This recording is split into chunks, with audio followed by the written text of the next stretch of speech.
Bonjour à tous et bienvenue à une autre émission d'Objectif. Aujourd'hui, je reçois M. Robert Rousseau.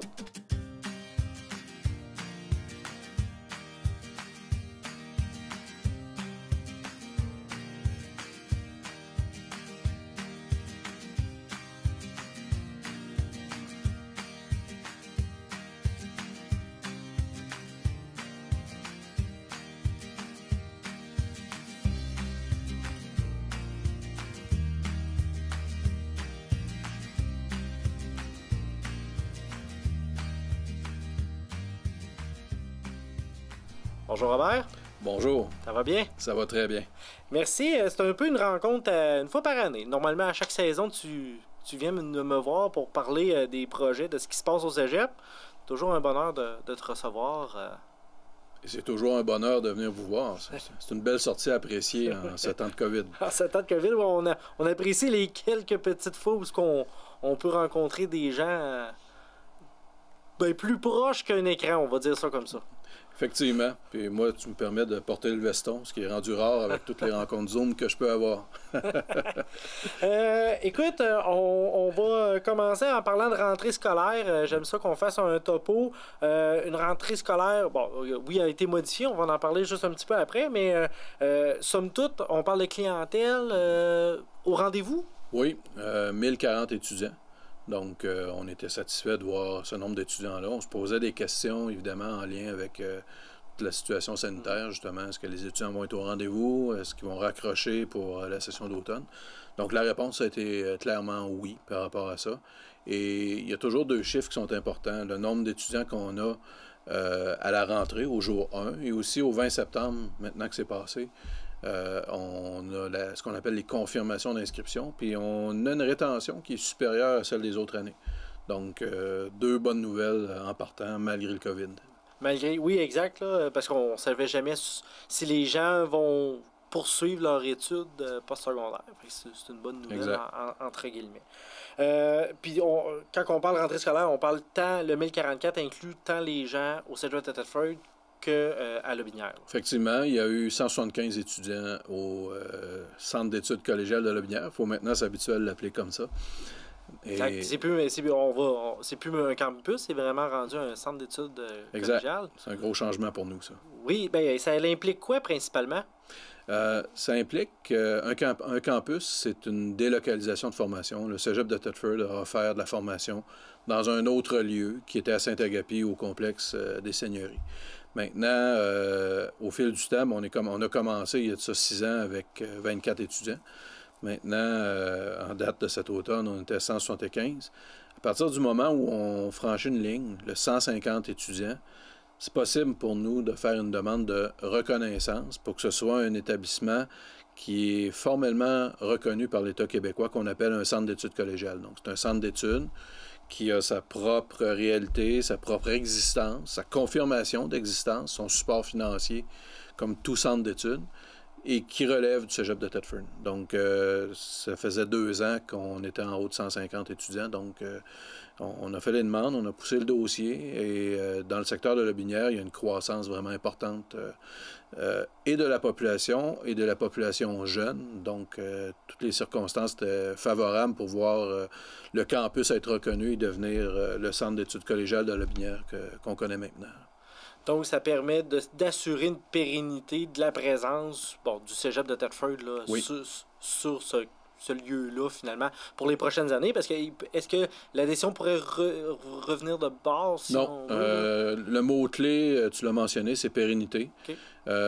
Étant donné que on est arrivé à notre 7e année lorsqu'on a eu la reconnaissance, ça voulait dire que pour le ministère, on avait déjà fait nos preuves. Là. Est-ce qu'il y a une condition rattachée à la reconnaissance dans ce contexte-là? Non. Donc, on est là pour rester. On est là pour travailler à développer le territoire là-bas et on a une belle collaboration avec les intervenants du milieu. Donc, c'est un dossier qui va bien pour nous. Donc, somme toute, une bonne nouvelle là, pour cette rentrée scolaire-là. Là, effectivement, en fait, une excellente nouvelle. C'était majeur. Ouais. On va parler COVID-19. Vous avez mis en place au courant de l'été, je dirais, là, tout un protocole, des processus, des façons de faire pour permettre aux étudiants de revenir à l'intérieur des murs du cégep de Thetford et de la place à la Binière. Ça a fonctionné. Parce que on est resté ouvert là, tout le mois de septembre, le fin août, début septembre. Il est arrivé la zone rouge. Comment ça s'est traduit, cette arrivée-là de la COVID? Là? OK. Tout d'abord, je te dirais que durant l'été, on avait eu le mandat d'essayer d'amener le plus possible les étudiants en présence. Ça, c'était le point de départ. Ça voulait dire aménager le cégep en conséquence, s'assurer que tous les espaces sont ajustés, sans exception. Des corridors, chacune des classes, les locaux spécialisés, l'entrée, les gymnases, la bibliothèque, et ainsi de suite. Tous nos locaux ont été conçus pour respecter les mesures sanitaires, tout d'abord. Donc, à titre d'exemple, la distanciation de 2 mètres dans les corridors, dans les espaces communs. Ensuite de ça, le 1,5 mètres dans les classes. Donc, il fallait s'ajuster aussi. Ça a été fait, assurer la présence de tout ce qui est matériel sanitaire nécessaire, garantir le port du masque. C'est moins un débat au moment où on est aujourd'hui, mais au mois d'août, il y avait un bon débat au Québec sur le port du masque. Donc, il a fallu s'assurer du respect de toutes ces règles-là par tous les visiteurs, les étudiants, les employés. Ça s'est bien passé là-dessus, d'ailleurs. Bref, on a bien démarré l'année en ayant 50% de taux de présence au cégep. C'était un des bons taux de la province. En Chaudière-Appalaches, nos voisins aussi étaient à peu près au même niveau que nous. Là. On réussissait à avoir un taux de présence, je dirais, intéressant pour les étudiants, qui faisait en sorte qu'ils étaient assurés d'à peu près 1 heure sur 2 en présence au niveau du collège. On a relancé nos activités aussi, qu'elles soient culturelles, sportives.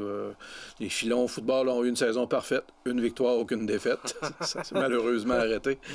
Mais derrière tout ça, je dirais, il y a eu des efforts gigantesques de fait par les employés du collège. Puis ça, je veux le reconnaître publiquement là, aujourd'hui, pour pouvoir faire en sorte que ce soit possible. Là. Ça ne s'est pas réalisé comme par magie, puis c'était pas un petit peu de travail, puis ça y est, on est prêt, là.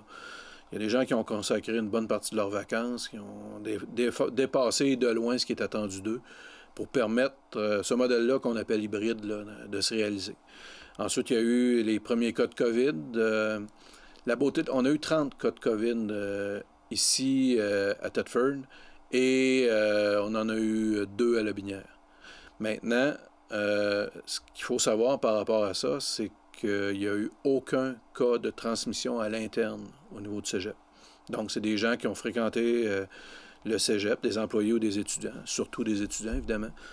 Et ces gens-là ont été en contact avec des gens qui avaient le COVID ailleurs, autrement. Des fois, c'est dans leur emploi, d'autres fois, c'est dans des activités sociales.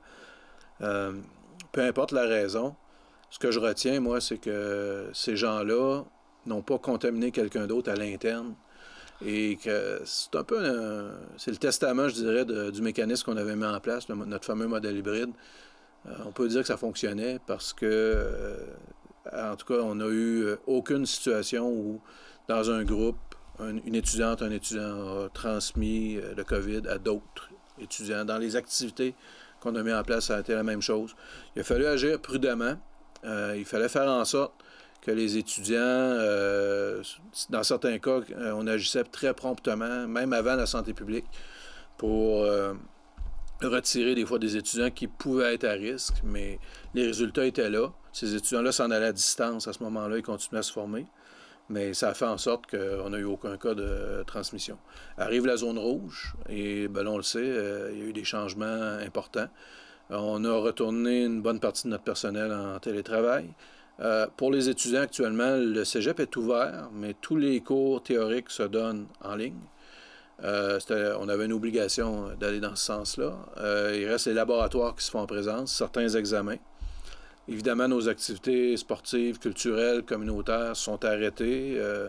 Par contre, les étudiants ont accès au bâtiment. Un étudiant qui a un problème de connexion Internet, il y a des locaux qu'on appelle de débordement pour leur permettre de venir faire leurs cours en ligne, mais même au cégep, si tel était le cas et que c'était nécessaire. Même chose pour des enseignants. S'il demeure un endroit où le signal Internet est peut-être moins bon, le bureau est là, il n'y a pas de problème. On n'est pas fermé. Au niveau de la bibliothèque, collégial, municipal, on est ouvert pour la population. C'est ce qu'on appelle le prêt de livres sans contact. C'est une belle petite innovation qu'on a mis en place, là. Bref, on continue de tourner pareil, mais c'est sûr que c'est difficile, on le sait, c'est difficile pour tout le monde d'être... on est retourné à distance dans la majorité des cas, et oui, ça a évidemment des impacts sur tout le monde. Ben l'ambiance doit être différente, on doit se sentir comme au mois de juin. On doit se sentir presque à la fin, au début des vacances, alors que on est techniquement en plein milieu d'une session automne où on a 1000 personnes qui sont censées rentrer, sortir du cégep, c'est censé bouger de partout, des locaux informatiques qui débordent, d'étudiants. Donc c'est la vie. Oui, exact. C'est la vie. Quand on dit qu'un cégep, c'est un milieu de vie, c'est dans des circonstances comme ça qu'on s'en rend compte. Présentement, tu as dit que ça doit ressembler à juin. Bien, effectivement, au mois de juin, au cégep, là, les gens commencent à partir en vacances. Il y a quelques étudiants qui suivent des cours d'été, mais c'est quand même, on n'en a pas tant que ça, des cours d'été. Et c'est à ça que ça ressemble actuellement. Donc, on ne se cachera pas qu'on s'ennuie de la présence des étudiants, de la présence de nos collègues. On a beau les voir à distance, le fameux Zoom, Teams et compagnie, ça fait l'affaire, mais c'est pas la même chose qu'avoir les gens avec toi pour travailler et d'avoir les étudiants en présence. Alors, c'est certain que nous, le jour où on va sortir de la zone rouge, qu'on va retourner, on l'espère bientôt, en zone orange, notre position au niveau du collège, ça n'a pas changé. C'est de ramener nos étudiants autant que possible, tel que c'était avant qu'on tombe en zone rouge, il y a de ça maintenant près de 2 mois. Là. Et c'est pour le bien des étudiants, c'est pour, en fait, le bien de tout le monde, mais d'abord pour le bien des étudiants, leur fournir un milieu de vie, une expérience qui va être motivante, stimulante, limiter autant que possible les problématiques liées à la pandémie actuellement. Beaucoup de gens parlent de santé mentale. C'est une préoccupation constante. C'est pas la formation à distance qui est la grande cause de l'anxiété, de l'angoisse ou toute autre forme de problèmes de santé mentale qu'on pourrait avoir. C'est la situation en tant que telle. C'est la COVID, en fait. Et par contre, nous, dans ce contexte-là, ben, on a à mettre en place des mesures qui vont faire en sorte que nos étudiants soient le mieux possible dans ça. Mais évidemment, on ne peut pas faire de miracle. Mais des services de support, de l'aide psychologique, des activités en ligne pour essayer de les mobiliser, les motiver, essayer de les ramener en présence pour leurs activités, surtout leurs cours. Ça reste dans les cartons, puis on espère bien que la deuxième vague va s'essouffler puis qu'on va revenir à ça rapidement. Exact. Parce qu'il y a un enjeu aussi pour les étudiants qui viennent de l'extérieur. On en parlait tantôt en préparation de l'entrevue. On a plusieurs. On a le bassin régional, donc les gens retournent chez eux, chez leurs parents. Donc ça, c'est relativement plus évident, plus facile, je dirais, pour passer à travers. L'étudiant qui vient d'ailleurs, qui est dans un appartement, des fois seul, ou en tout cas avec des fois un coloc, il venait ici pour jouer au football, jouer au hockey, jouer au soccer. Là, il se retrouve avec plus grand personne. Il peut avoir son petit cercle d'amis, mais comme on parlait du milieu de vie, là, il n'a plus accès à ça. Là. En fait, le milieu de vie, il est là pour tout le monde, mais c'est difficile pour tout le monde. Je ne veux pas dire que pour un étudiant qui habite Thetford, c'est plus facile nécessairement. Je le vois, j'ai un enfant qui étudie au cégep, puis je la vois étudier sur la table de cuisine, puis non, c'est pas facile. C'est pas facile pour personne. Mais quand tu prends quelqu'un qui vient de l'extérieur, qui est dans une chambre, peut-être dans un sous-sol, qui a loué une chambre dans un sous-sol, à titre d'exemple, ou en résidence, selon le cas, et qui avait son milieu scolaire, son environnement, ses collègues, qui avaient ses activités, comme tu le mentionnes. Le hockey, à titre d'exemple, c'est plusieurs pratiques par semaine, des matchs la fin de semaine. Tu sais, c'était toute une vie qui s'organisait autour de l'école. Autant les études que le sport, que le socioculturel, que les relations interpersonnelles qu'on peut avoir. Et là, tout ça, ça saute du jour au lendemain à cause d'une méchante bébite qui s'appelle COVID. Quand on regarde ça, pour ces étudiants-là, c'est vrai que c'est pas facile. C'est à surveiller, puis on essaie de faire en sorte, premièrement, de leur faire prendre conscience de tous les services qu'il y a pour les aider, pour les supporter. Si ça va pas, on est là pour eux. En même temps, bien, il en demeure pas moins que faut être conscient que c'est pas facile, puis ils ne retournent pas nécessairement chez leurs parents à tous les soirs. Là. sont dans une autre situation. Des fois, ils viennent de l'international. On en a des étudiants internationaux cette année, là. Des fois, ils viennent d'ailleurs au Québec ou du Canada. Tout ça, pour eux, on a quand même un collège qui attire d'un peu partout. Pour eux, c'est pas facile du tout. Puis en fait, c'est pas facile pour personne dans la société, il faut bien se le dire. Mais il faut essayer de garder le moral. Ça sera pas éternel, tout ça. Puis il va y avoir des lendemains meilleurs. Moi, je rêve déjà au Bol d'or 2021 du Cégep de Thetford, parce que c'est nous qui allons l'avoir encore une fois. Est-ce qu'il a été reporté, dans le fond? Il devait avoir lieu quelque part au mois de novembre. Là, exact. Mais il est reporté en novembre 2021, finalement. Oui, puis il faisait beau, en plus. Cette année, là, on aurait eu de la chaleur, contrairement aux moins 20 degrés de l'an dernier. C'est un peu dommage, mais bon, ce que je retiens quand même derrière tout ça, c'est que j'ai espoir que l'an prochain, il y aura un bol d'or au Québec, puis que les gens convergeront vers Thetford pour pouvoir y participer. Puis l'année prochaine, on a aussi une année d'option. Fait que nos chances sont bonnes de pouvoir tenir à nouveau cette activité-là. Il va y avoir un lendemain meilleur, là. Si on continue parlant du lendemain meilleur, une belle annonce, c'est l'autorisation, finalement, la carte de programme qui a été augmentée au Cégep de Thetford avec la nouvelle technique en pharmacie, qui est une nouveauté provinciale. C'est nouveau, finalement, au Québec, cette formation-là. C'était une demande de l'Ordre des pharmaciens, je crois. Oui, l'Ordre des pharmaciens était associé à ça. Je dirais les employeurs aussi, les différents employeurs. Donc, c'est une nouvelle technique, comme tu le mentionnes. Ça n'existait pas. On est en train de construire un nouveau programme d'études de toutes pièces. Il y a eu un appel de projet provincial et on savait qu'il y aurait une certaine répartition au niveau de la province, un certain nombre d'autorisations à Montréal, Québec, Chaudière-Appalaches, on était ensemble. Donc, on savait qu'il y aurait une limite au nombre d'autorisations. Donc, il fallait avoir un bon dossier pour espérer obtenir le programme, particulièrement, je dirais, en région, là. Et nos équipes ont fait du bon travail. Ils ont vraiment proposé un dossier complet. Complet dans le sens que le projet lui-même était bien ficelé. Il y avait des partenariats avec le Tremplin. On travaille de concert avec le Tremplin. Il y avait des partenariats avec différentes entreprises qui ont très bien répondu. Quand on a déposé le dossier, on avait un bon feeling. On se disait que avec tout ce qu'on a mis dans ça, des passerelles, même des passerelles DEP-DEC, un étudiant qui peut passer du DEP vers le DEC. Mais à l'inverse aussi, si ça ne marche pas, retourner du DEC vers le DEP. On voulait quelque chose de bidirectionnel qui était gagnant-gagnant pour le Tremplin et pour le Cégep. On avait des lieux de stage, on avait des experts de contenu qui se proposaient pour travailler sur le programme. Quand on a déposé, on s'est dit, ouais, je pense qu'on a des bonnes chances. Et la nouvelle est sortie il y a de ça maintenant à peu près un mois. La nouvelle, c'était que le Cégep de Thetford s'était vu attribuer ce nouveau programme-là avec un contingentement de 90 étudiants. 90 étudiants, ça veut dire à peu près une quarantaine d'étudiants en première année, là, si on veut faire un cycle de 3 ans. Donc, en soi, c'est une excellente nouvelle, puis c'est un pas de plus pour réaliser notre planification stratégique. On avait une cible de revenir à ce qu'on appelle le devis, le chiffre pour lequel on avait été conçu, c'est 1300 étudiants. Donc là, 1040 cette année. La Binière est en croissance. Le marché local, ça a été dur pendant plusieurs années, mais là, ça reprend.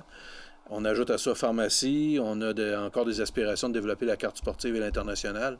On devrait y arriver, là. On devrait retourner dans quelques années, là, 5 ans. On devrait être autour de 1300 étudiants. Et tu en as un petit peu effleuré, mais au point de vue régional, là, une nouvelle technique au Cégep de Thetford, ça représente quoi, là? On va chercher quoi avec ça? Tu as parlé aller chercher des étudiants, mais au point de vue marketing, c'est attrayant? En fait, c'est quand on parle de l'ensemble des programmes de DEC, on parle de la carte des programmes. Le Cégep n'avait pas une si grande force que ça au niveau du secteur santé. On avait soins infirmiers, technique d'éducation spécialisée qui peut être attachée à la santé. Alors, la possibilité d'ajouter un nouveau programme dans ce domaine-là, c'était drôlement intéressant. Ça équilibre, d'une certaine façon, la carte de programme du Cégep. Donc là, en technique physique, on était bien représenté. On avait des bons programmes au niveau du secteur des techniques administratives. Là, au niveau de la santé, bien, on vient de bien se positionner avec ça. Fait que pour moi, c'est une question de complémentarité et d'équilibre. Puis la carte qu'on va offrir me semble être plus complète avec ça que ce qu'on a pu comparer dans le passé. Là. Puis, je suppose que le bassin dans lequel on peut aller chercher les gens, donc les autres cégeps à proximité qui le donnent, à proximité qui sont quand même assez loin, ce qui va permettre de facilement aller atteindre le 40 personnes pour une première année. Là. On est les seuls en Chaudière-Appalaches, à la base. Là. Donc, si tu prends la région de Chaudière-Appalaches, c'est le cégep de Thetford qui va dispenser le programme. Si on regarde un peu au-delà de ça, il y a Limoilou, qui est quand même relativement proche, mais qui va couvrir essentiellement la zone de Québec. Et il y a aussi Drummondville. Donc, ça nous laisse quand même une partie du centre du Québec, où ils sont plus près de chez nous. Ça nous laisse peut-être une partie de l'Estrie aussi, où également ils sont plus proches de Thetford qu'ailleurs. Donc, le territoire que ça nous laisse, c'est essentiellement Chaudière-Appalaches, mais... on peut penser aussi qu'il va y avoir des gens d'autres régions qui vont venir. Donc, c'est un heureux problème, mais je pense qu'on va facilement faire le plein dans ce programme-là. Là. Ce qui est quand même une très bonne nouvelle, là, en passant, là, pour l'ensemble du cégep de Thetford. Tout à fait. Parlant de bonnes nouvelles, on a aussi basketball qui ont accédé à la division 1. Oui. Ça fait plusieurs années qu'on y travaille. On a, à une certaine époque, les résultats académiques des étudiants étaient peut-être un peu plus faibles, puis on a travaillé fort pour rehausser tout le support académique, et ça a donné de très bons résultats au basketball. On a fait un saut vertigineux, je dirais, vers le haut pour ce qui est des taux de réussite de ces étudiants-là. Déjà, le talent est au rendez-vous. On connaît nos équipes de basketball. Elles performent. S'il y a quelque chose qu'on peut dire d'elles, c'est qu'elles performent. Donc là, on commence à se retrouver dans une position confortable où est-ce qu'on a un bon programme au niveau académique. On a un bon programme au niveau sportif. Et l'un et l'autre ensemble, ça fait un modèle au niveau du sport où est-ce qu'on est là pour développer des athlètes. On est aussi là pour développer des étudiants parce que dans les faits, il n'y en a pas tant que ça qui vont devenir professionnels. Cette combinaison-là, cette synergie-là qu'on a, bien, ça fait maintenant en sorte que nos programmes sont mieux positionnés. Alors cette année, quand on est arrivé pour déposer notre candidature en basketball, bien, ça a fait en sorte qu'on est passé. Puis c'est un second programme qu'on a en Division 1 au niveau du cégep, au niveau sportif. On avait le hockey également. On a maintenant le basketball. Au football, on est passé de la Division 3 à la Division 2. On aspire à autre chose, mais il faut prendre le temps. C'est step by step, comme on dit. Donc, on développe également d'autres créneaux. Et c'est toujours... L'idée, c'est de s'implanter dans un créneau puis d'aller vers l'excellence, graduellement. À titre d'exemple, on a aussi implanté le basketball féminin. Ça a été notre 3e saison. Là, on ne sait pas trop ce qui va y arriver. Le hockey féminin qui a été implanté au Centre d'études collégiales de Lobinière. Il y a le hockey masculin Division 2 aussi qu'on amenait à Thetford. Il y avait des nouveaux sports cette année-là. On aurait eu 3 équipes de hockey en compétition au niveau du cégep. Ça amène quand même au-delà d'une 60aine d'étudiants. On aspirait aux grands honneurs au football. Là. Je dis en blague qu'on a eu une saison parfaite d'une victoire, aucune défaite, là, mais je pense qu'on aurait eu une excellente saison.